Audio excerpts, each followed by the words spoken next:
Jesus అని పేరు చెప్పుకొని ఆ పాటలు పెట్టుకొని ఆ సినిమా పాటలు తేడా ఇవి అంతే తేడా. కానీ అదే మ్యూజిక్, అదే దేవుడు అది చూస్తున్నాను ఈ మాట్లాడితే ఏమైనా దేవుని ఏంటి 2 ఆజ్ఞలు ఏంటంటే నేను చెప్తా అంటారు బయట.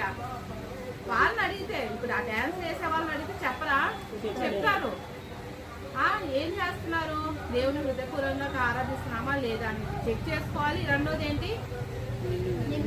నీ పొరుగు అని ప్రేమించు. దేవుడు మన కుటుంబాన్ని మాత్రమే ప్రేమించమన్నాడా? ప్రతి ఒక్కరిని నీ సహోదరుని ప్రేమించు అని చెప్పి అన్నారు. యేసుక్రీస్తు వారు ఎలాగ ప్రేమించారు? వాళ్ళ కుటుంబం వరకేనా? అందరినీ ప్రేమించారు కదా.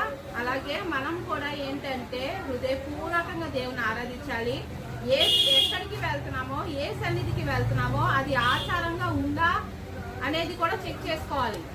ఇప్పుడు చాలా సంఘాలు ఆచారంగానే వెళ్ళిపోతున్నారు. వెళ్తున్నారా లేదా? ఆచారంగానే వెళ్ళిపోతున్నారు. 40 రోజులు అంటున్నారు. 40 ఇక్కడ సెలవు వేసుకున్నావు కామా. ఇక్కడ నేను టిఫిన్ తేడానికి వెళ్తే ఇక్కడ సిలువ వేసుకుంది. దేనికా సిలువ అన్నా అడిగాను. దేనికా సిలువ అంటే 40 రోజులు కదమ్మా అందుకొని. సరే 40 రోజుల తర్వాత దేవుడు ఇప్పుడు ఆ 40 రోజులు ఎట్లా ఉన్నావు? ఇప్పుడు 40 రోజుల తర్వాత వాళ్ళు అడిగామనుకోండి, ఇప్పుడు ఎలా ఉన్నావు? నువ్వు సహోదరుల పట్ల ప్రేమ కలిగి ఉన్నావా? అవి ఏమి ఉండవు. వాళ్ళు ఏంటంటే 40 రోజులు మాత్రమే చూస్తారు.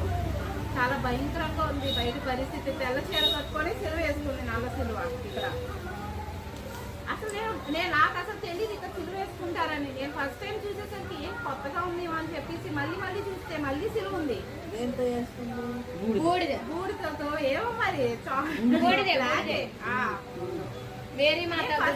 చూసాను సిలువ అంటే ఇలా ఇక్కడ సిలువ వేసుకోవాలి.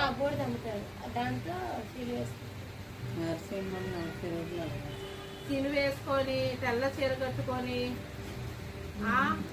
40 రోజులు నేను పెర్ఫెక్ట్ గా ఉండాలి. ఆ 40 రోజుల తర్వాత నువ్వు ఇది ఎట్లా ఉండితో పరిస్థితి, దేవుడికి ఇష్టంగా ఉన్నావా లేదా అనేది చెక్ చేసుకోవాలి. ఇవాళ మనం చూసినట్లయితే ఫస్ట్ది మొదటి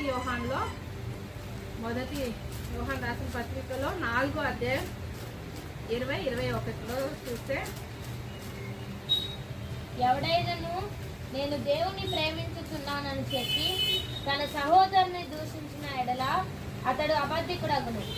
అంటే నేను దేవుని ప్రేమిస్తున్నాను, నేను హృదయపూర్వకంగా దేవుని ప్రేమిస్తున్నాను. ఎందుకు? అవసరాలుగా? ఇల్లు ఇస్తాడనా, లేకపోతే కార్లు ఇస్తాడనా, బంగ్లాలు ఇస్తాడనా, మా అబ్బాయికి ఉద్యోగాలు ఇస్తాడనా? దేవుని హృదయపూర్వకంగా